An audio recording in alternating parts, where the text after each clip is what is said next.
Let's think about the curse of the eternally urgent. Ignoring next actions on secondarily important actions and projects because you're too busy and concerned with urgent things fosters continual crisis management. It never self-corrects. It self-perpetuates. Where do fires and crises usually come from?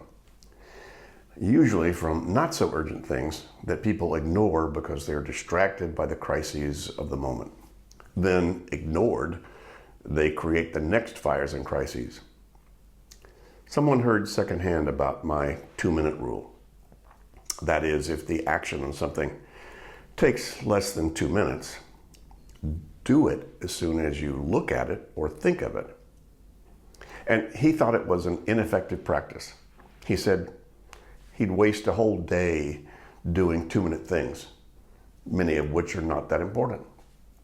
My retort was, if they're not important enough to do, they're not important enough to do at all. You're either going to do something or you're not. You mean you're never going to replace that light bulb? If you're going to do it at all, and it takes less than 2 minutes, probably 95% of the time, you'll save time and be much more proactive if you do it immediately. And many big and important projects have a 2-minute or less next action on them too, by the way. I'm not talking about ignoring priorities.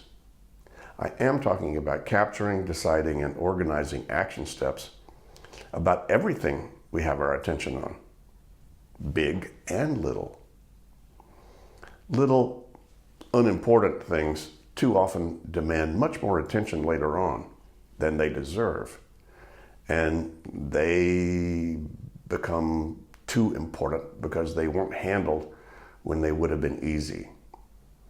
And many of them can be handled very efficiently in the little weird windows of time we get in odd situations and circumstances. Ever had to wait for a big upgrade to install on your computer? My total life to-do list with me all the time provides me with lots of options to maximize my productivity wherever and whenever. It creates much more smooth sailing through the mundane day-to-dayness of life. It breaks the cycle of the eternally urgent. A crisis should be a crisis. Urgent things should be urgent, and they should be the exceptions, not the rule.